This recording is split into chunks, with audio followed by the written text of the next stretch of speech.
तो यहाँ बयान भी अलग अलग तरह के आ रहे हैं उदयपुर में जिस तरह से घटना हुई, और अगर प्रदेश की बात करें तो सरकार भी लगातार एक्शन मोड में नजर आ रही, तो पुलिस महकमा भी मुस्तैद है। चलिए, वरिष्ठ संवाददाता नरेश शर्मा भी हमारे साथ जुड़ चुके हैं। नरेश, बेहद अहम है, जहां कल तक बहुत सवाल उठाए जा रहे थे, लेकिन जैसे ये घटना हुई, क्योंकि लोगों में रोष था, आक्रोशित थे, नाराजगी इस बात को लेकर थी कि आखिर जब शिकायत की गई इसके बावजूद भी क्यों नहीं पहले एक्शन लिया गया और कन्हैया लाल को अपनी जान से हाथ धोना पड़ा। लेकिन तुरंत ही गिरफ्तारी भी इन आरोपियों की हुई है। फिलहाल जरूर आपसे सबसे पहले अपडेट चाहेंगे, क्योंकि ऐसा कहा गया कि पाकिस्तान से भी तार जुड़े हुए हैं और ऐसे में ये मामला एनआईए को दिया गया है। देखिए श्वेता, कई जो महत्वपूर्ण अब जो फैसले हुए हैं, आज जो मुख्यमंत्री आवास पे बैठक हुई लॉ एंड ऑर्डर की, तो उसमें जो सबसे महत्वपूर्ण फैसला तो यही था कि अब ये जांच, जैसा अभी आपने बताया, इस पूरे मामले की जांच अब राजस्थान पुलिस की बजाय एनआईए करेगी। इसका कारण ये है कि चूंकि जो प्रारंभिक पूछताछ आई है, उस प्रारंभिक पूछताछ में जो जानकारी सामने आई है उसमें आया है कि इनके तार कहीं न कहीं विदेश से जुड़े हुए हैं। बात जो नाम आ रहा है वो पाकिस्तान का आ रहा है। अभी गृह राज्य मंत्री राजेंद्र यादव से जब मैंने बात की थी तो उन्होंने बताया था कि इनमें से एक आरोपी 45 दिन तक पाकिस्तान रह के आया है, नेपाल की भी यात्रा की है और एक जो अरब कंट्री है वहाँ पे भी गए थे। अब जो 45 दिन की जो यात्रा पाकिस्तान की रही है, उस दौरान क्या रहा था, वो कनेक्शन क्या अभी तक है, क्या किसी के इशारे पे इस घटनाक्रम को अंजाम दिया गया है, क्या इसका पूरा षड्यंत्र रचा गया था, और जो एक मौका हाथ लगा था कोई नुपुर शर्मा के मुद्दे को लेकर, क्या इस मौके के आड़ में ये सब कार्रवाई की गई, ये तमाम चीज़ें हैं जिनसे जो अब जांच का विषय है। क्योंकि जब विदेशी तार जुड़े होते हैं तो फिर जांच एनआईए करती है, उसके बाद स्थानीय जो पुलिस है या प्रदेश की पुलिस है वो जांच उनकी सीमित रह जाती है, सिर्फ सहयोग की भूमिका होती है। तो ऐसे में अब सिर्फ राजस्थान के जो एटीएस है वो एनआईए को सिर्फ मदद करेगी, जांच जो है वो एनआईए करेगी। एनआईए की टीम वहाँ पहुँच चुकी है, जो घटनास्थल है वहाँ पहुँच चुकी है, वहाँ पे प्रारंभिक जांच उन्होंने शुरू कर दी है। चूँकि मुख्यमंत्री के स्तर पे जो फैसला होना था हुआ, फाइल पे ऑर्डर हो चुके हैं, और अब चूँकि ये एक महत्वपूर्ण बदलाव कि जांच की दिशा क्या होगी एनआईए करेगी। एनआईए का अपना तरीका होता है, क्योंकि जब आतंकवादी घटना का अगर हम बात करें, जैसा मुख्यमंत्री ने भी कहा है कि प्रारंभिक जो पूछताछ में या जो इनपुट मिले हैं उनमें ये आया कि कहीं न कहीं कोई आतंकवादी घटना से जो इसका जुड़ाव होगा, कोई इस तरह की घटना जो है इसको आतंकवादी घटना के तरीके से देखा जा सकता है, क्योंकि विदेश से तार जुड़े हैं। और दूसरी जो महत्वपूर्ण बात ये है कि जिस तरह से ये पूरा घटनाक्रम हुआ है, उस घटनाक्रम में अभी तक प्रदेश में कमोबेश शांति की स्थिति है। ये शांति की स्थिति बनी रहे, क्योंकि अभी तक जो इसलिए बनी है कि कई जगह कर्फ्यू लगा है, 144 धारा लगी है, नेट बंद है, जिसके कारण से जो एक वायरल की बड़ी चुनौती का सामना करना पड़ता था उससे भी बचा जा रहा है। लेकिन इसके बाद की स्थिति क्या होगी, क्योंकि ये मामला जो श्वेता अब सिर्फ उदयपुर तक का सीमित नहीं है, ये राजस्थान का नहीं है, पूरे देश में इसको लेके चर्चा है, देश में आक्रोश है। और जिस तरह से अब चूँकि एक रंग तो हुआ इसका, जो पूरा घटनाक्रम हुआ, फिर एक धार्मिक रंग इसका होता है, उसके बाद एक राजनीतिक रंग इसका होता है, तो ये जो दोनों रंग है ये राजस्थान में किस तरह से दिखाई देंगे, वो रंग जो है कहीं अशांति पैदा ना करे, इससे बचने के लिए अब मुख्यमंत्री ने बैठक बुलाने का फैसला किया है, ऑल पार्टी बैठक, जो अब से कुछ देर बाद 6 बजे का वक्त है, 6 बजे मुख्यमंत्री आवास पे होगी। तो ये तमाम चीज़ें हैं, क्योंकि जब ये मामला सामने आया था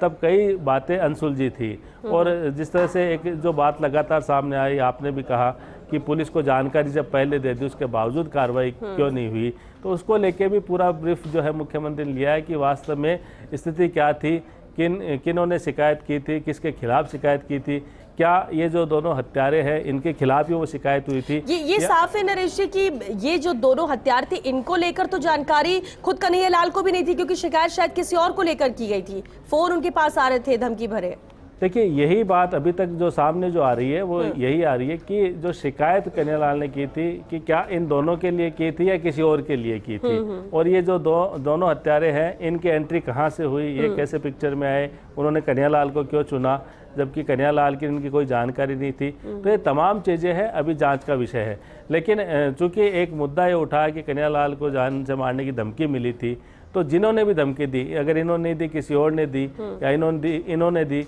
तो ये तमाम दोनों पक्ष हैं, इनको देखना होगा कि उसके बावजूद कार्रवाई क्यों नहीं हुई, सिर्फ समझाइश तक ये मामला सीमित क्यों रह गया। क्योंकि देखिए श्वेता, ये कोई ज़मीनी लड़ाई नहीं है, कोई प्लाट का झगड़ा नहीं है कि पुलिस वाले दोनों पक्षों को मिला के जो इनको बैठा दे। जब नुपुर शर्मा का मुद्दा चल रहा है, पूरे देश में उसकी संवेदनशीलता को देखा जा सकता है। उस मुद्दे को लेकर अगर धमकी मिलती है तो कहीं ना कहीं पुलिस को भी उसी संवेदनशीलता के साथ काम करना चाहिए था। इस बारे में चर्चा हुई है, जरूर आज की बैठक में भी चर्चा हुई है, लेकिन माना जा रहा है कि अभी जो प्राथमिकता सरकार की है वो ये है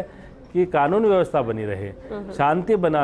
बनी रहे, अमन चैन बना रहे। क्योंकि अभी कुछ इस तरह की है कि अभी तक जो दोषी लोग हैं, जिम्मेदार लोग हैं, अफसरों पे कार्रवाई क्यों नहीं हुई। तो संभवतः सरकार का मानना है कि अफसरों पे कार्रवाई भी समय आने पे हो जाएगी, लेकिन जो प्राथमिकता अभी ये है कि प्रदेश में शांति व्यवस्था बनाए रखने, उसके लिए सरकार को अपने स्तर पे क्या करना चाहिए, तो वो कदम सरकार उठा रही है। शायद इसी का ये कारण है, जो आपने देखा होगा कि मुख्यमंत्री को 3 दिन जोधपुर जाना था,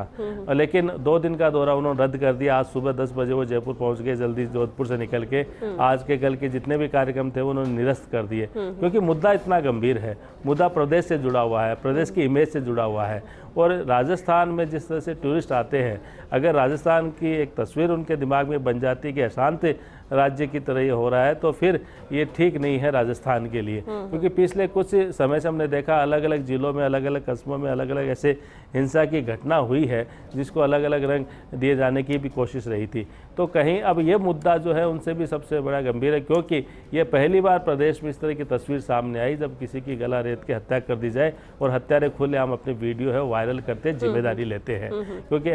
ऐसे दृश्य शायद तालिबानी राज्य में ही देखे जाते थे। तो ऐसे में ये एक पिक्चर जो अलग तरह की है वो ना बन जाए कहीं प्रदेश की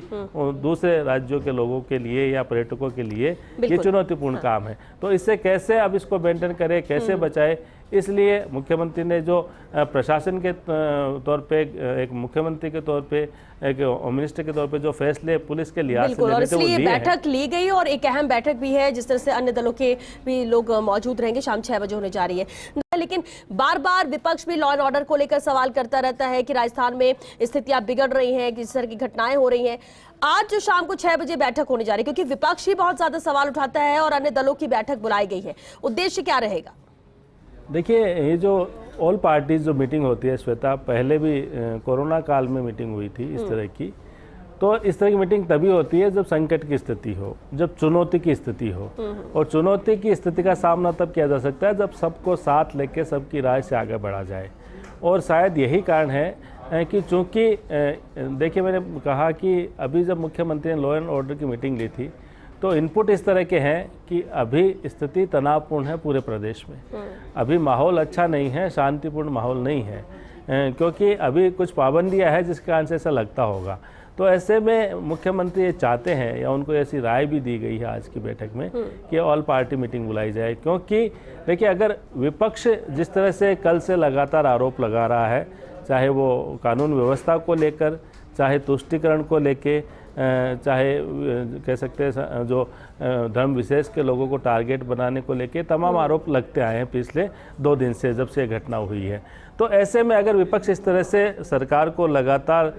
निशाना साधेगा तो उसके कारण से एक अलग, जो जैसे मैंने कहा कि एक धार्मिक रंग होता है, एक राजनीतिक रंग होता है। तो अगर राजनीतिक रंग देने की कोशिश को की गई तो इसके कारण से प्रदेश में कानून व्यवस्था बिगड़ भी सकती है। तो वो ना बिगड़े, इसके लिए ये पहल की गई है कि तमाम जो पार्टी है उनके नेताओं को बुलाया जाए, उनसे बातचीत की जाए, उनसे अपील की जाए कि कृपया वो ऐसे बयान जारी ना करें, इस तरह के बयान कम से कम ना हो जिससे लोग भड़के, जिससे प्रदेश की शांति व्यवस्था जो है वो बिगड़े। इसकी अपील ये की जाएगी कि वो मदद करे, सरकार की मदद करे, और बयान जारी करे तो ऐसे करे कि लोगों से अपील करे कि शांति बनी रहे। तो ये तभी संभव है जब इस तरह की पहल हो। और ये पहल, देखिए, इसमें तो कोई दो राय नहीं है, पहल मुख्यमंत्री ने की है, कल भी पहल की थी। कल जैसे ही घटना का पता लगा तो उन्होंने तुरंत नेता प्रतिपक्ष गुलाब चंद कटारिया को फ़ोन किया था, जो उदयपुर से ही आते हैं, उसी इलाके से आते हैं। तो चूँकि वहाँ उनका प्रभाव है तो मुख्यमंत्री ने उनसे कहा था कि अगर वो अपील करेंगे तो ज़्यादा असरदायी होगी। इसी तरह से आज तमाम जो राजनीतिक दलों को बुलाने का जो मकसद है वो यही है कि अगर राजनीतिक दल जो है वो अभी प्रदेश की जनता से शांति की अपील करे तो इस बात की संभावना है कि सरकार के जो प्रयास है वो सफल हो। लेकिन अगर राजनीतिक दल जो लगातार सरकार पे सवाल खड़े करते रहे हैं, अभी जो रिटायर्ड आरपीएस ने भी सवाल खड़े किए हैं, उनका भी कहना था कि पुलिस का राजनीतिकरण हो गया है, पुलिसिंग नहीं करती है, कुछ और कामों में व्यस्त है। इस तरह के आरोप विपक्ष भी लगाता रहा है। तो इसके कारण से अब जो माहौल है पिछले 2 दिन से प्रदेश का, अगर इस तरह के बयान आते हैं, तुष्टिकरण बढ़ाने के बयान आते हैं, अगर धर्म विशेष को लेकर बयान आते हैं, और जो कह सकते हैं जो विपक्ष लगातार आरोप लगाता रहा है कानून व्यवस्था को लेकर कि कानून व्यवस्था यहाँ चरमरा गई है, अगर इसी तरह के आरोप लगते रहे तो फिर जो एक प्रयास जो होते हैं शांति स्थापित करने के, शांति बनाए रखने के, उन प्रयासों पे जरूर विराम लगता है। तो ऐसे में इसी मकसद से, इसी कारण से कि इस तरह के प्रयास जो अशांति फैलाने के, चाहे असामाजिक तत्व हो, क्योंकि कई जगह होता है कि असामाजिक तत्व जो है वो अशांति फैलाते हैं, मनमुटाव करा देते हैं, दंगे फैला देते हैं। तो अगर उस दौरान अगर राजनीतिक दल सहयोग करे और पहचान करे अपने जनप्रतिनिधियों के माध्यम से, तो इन सबसे बचा जा सकता है। तो एक बड़ी पहल है, लेकिन देखना अभी भी यही होगा कि आज की जो मीटिंग है उसमें सरकार की तरफ से क्या पक्ष आता है और विपक्ष किस तरह के सहयोग का वादा करता है। बिल्कुल, और यहाँ पर सहयोग भी जरूरी है क्योंकि जिम्मेदारी यहाँ पर सबकी बन जाती है। सबसे पहली तो प्राथमिकता यही कि राजस्थान में, प्रदेश में शांति व्यवस्था कायम रहे और इसी की कोशिश सभी की होनी चाहिए। इसके अलावा तो शिकायतें भी होती है, सवाल भी होते हैं, हर कोई चाहता है कि किस तरह की घटनाएं ना हो, लेकिन घटनाएं होती हैं तो फिर सवाल भी उठता है कि आखिर किसकी लापरवाही से हुआ है। बाद उदयपुर में अब कन्हैयालाल का आज अंतिम संस्कार भी कर दिया गया है। पुलिस ने दोनों हत्यारों को भी गिरफ्तार किया और अब तक 5 अन्य आरोपी भी हिरासत में लिए गए हैं। दूसरी तरफ पूरे मामले में मुख्यमंत्री अशोक गहलोत भी नजर बनाए हुए हैं, जहां आरोपियों को पकड़ने वाले 5 पुलिसकर्मियों को सम्मानित भी किया जाएगा। गारंटी अवार्ड देने का फैसला किया गया है। तो राज्य सरकार एनआईए को भी पूरे मामले की जांच सौंपेगी और कई दिन से पाकिस्तान, नेपाल में रहकर यह आरोपी आया था, ऐसे भी पुख्ता जानकारी यहां पर मिली है, जिसके बाद जांच और भी सख्त यहां पर हो गई है। लेकिन सबसे अहम है, शाम 6 बजे भी अन्य दलों के साथ बैठक मुख्यमंत्री अशोक गहलोत करने वाले हैं। इससे पहले भी बैठक लॉ एंड ऑर्डर को लेकर हो चुकी है। लगातार इस पर बातचीत के लिए सहयोगी नरेश शर्मा भी हमारे साथ बने हुए हैं। नरेश जी, बेहद अहम तो ये है कि देखिए, सवाल सरकार पर भी उठाए जा रहे थे, एक सरकार, और सवाल यहाँ पुलिस पर भी उठाए जा रहे थे, लेकिन पुलिस महकमा ही है जो सजग रहा और दोनों आरोपियों को गिरफ्त में लिया गया, क्योंकि थोड़ी सी भी लापरवाही होती तो ये बॉर्डर क्रॉस कर निकल चुके होते।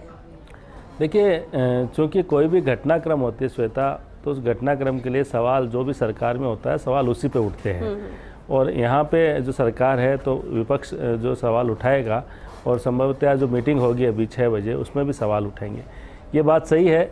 कि पुलिस की सजगता के कारण जो घटना के बाद आरोपी पकड़े गए, और उसके लिए जो कांस्टेबलों ने जो भी एक्शन लिया था, उन्होंने अपनी बहादुरी दिखाई थी, तुरंत कार्रवाई की थी, उनको अवार्ड भी दिया है। लेकिन साथ में ये भी है इसमें श्वेता, ये भी देखना होगा कि अच्छे काम का जो है ना, उनको प्रमोशन मिला है, उनको प्राइज़ मिला है। लेकिन जिन चीज़ों को लेकर सवाल उठाए जा रहे हैं, खासकर लापरवाही को लेके, खासकर कि शिकायत दर्ज करने के बावजूद कार्रवाई नहीं की गई और बल्कि बैठा के बात करा दी गई, तो मांग ये भी उठी है, विपक्ष ने भी उठाई है, आम चर्चा भी है कि ऐसे जो जिम्मेदार अफसर है उन पे क्या कार्रवाई हुई,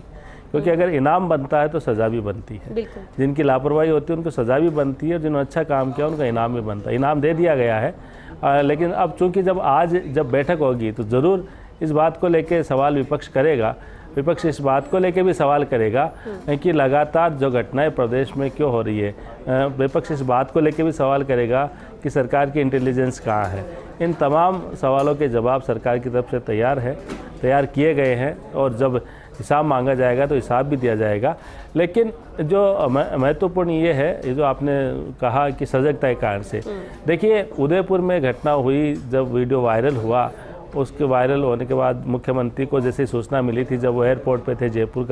कल जब वो जोधपुर जा रहे थे, तो तुरंत उन्होंने तमाम अधिकारियों से बात की थी, त्वरित कार्रवाई करने के लिए कहा था। उसके बाद जब तमाम पुलिस प्रशासन इसमें लगा, खासकर राजसमंद की पुलिस है, वहाँ के एसपी है, वो इसमें लगे, तुरंत नाकेबंदी की गई थी, जिसका परिणाम हुआ कि जो आरोपी है, जो हत्यारे है, वो भाग नहीं सके ज़्यादा दूर तक और उनको पकड़ा गया। तो ये सही है कि पुलिस प्रशासन ने त्वरित कार्रवाई की घटनाक्रम के बाद में, जिसके कारण से ये सरकार को एक बड़ी सफलता मिली। यानी कि ये कह सकते हैं कि इस पूरे घटनाक्रम में अगर सरकार के पास कोई अच्छी चीज़ बोलने की है एक अच्छी तरह से, तो वो यही है कि उन्होंने जो अपराधी है, जो हत्यारे हैं, उनको तुरंत कुछ ही घंटों में पकड़ लिया। अगर ये पकड़ में नहीं आते तो संभवतया सवाल ज़्यादा उठते, पुलिस प्रशासन की किरकिरी ज़्यादा होती है, सरकार पे ज़्यादा सवाल उठाए जाते। लेकिन ये बड़ी सफलता है कि त्वरित जो एक्शन हुआ तो दोनों जो हत्यारे हैं उनको तुरंत पकड़ लिया गया। तो ये सजगता का ही परिणाम है। लेकिन जब सवाल ये भी उठाया गया कि ऐसी स्थिति क्यों आई, हत्या कर दी गई, सरेआम हत्या कर दी गई, ऐसी स्थिति क्यों आई जबकि उनको जान से मारने की धमकी मिल रही थी। भले ही ये अभी देखना होगा कि धमकी किसने दी थी और हत्यारे क्या वही है जिन्होंने धमकी दी थी, ये अलग चीज़ है। लेकिन अगर किसी व्यक्ति को जान से मारने की धमकी मिलती है तो फिर बैठ के समझाइश से,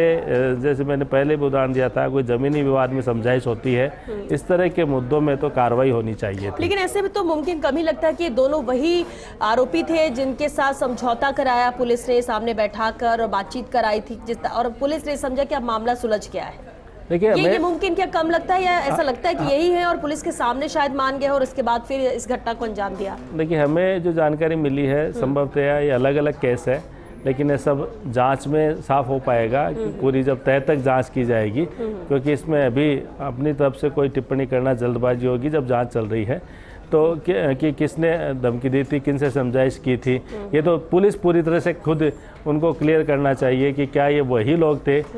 जिनकी शिकायत पे जो है उनको गिरफ्तार किया गया था, क्या ये वही लोग हैं जिन्होंने उनको धमकी दी थी और कन्हैयालाल ने इन्हीं से सुरक्षा मांगी थी। ये तो खुद पुलिस को साफ कर देना चाहिए। बिल्कुल अहम बात है नरेश जी कि इस पर तस्वीर साफ होनी चाहिए, क्योंकि एक गुस्सा इस बात को लेकर भी कि जब पहले शिकायत हुई, जब पहले आमने सामने बैठाकर बातचीत कराई गई, समझौता पुलिस ने करा दिया, और फिर अगर वही लोग हैं जिन्होंने हत्या की, तो इस वजह से भी नाराजगी है कि अगर पहले ही एक्शन ले लिया गया होता या पहले ही इस पर सख्त हो जाती पुलिस, तो शायद आज कन्हैयालाल जिंदा होते। बहरहाल बहुत शुक्रिया नरेश जी इस पूरी बातचीत के लिए।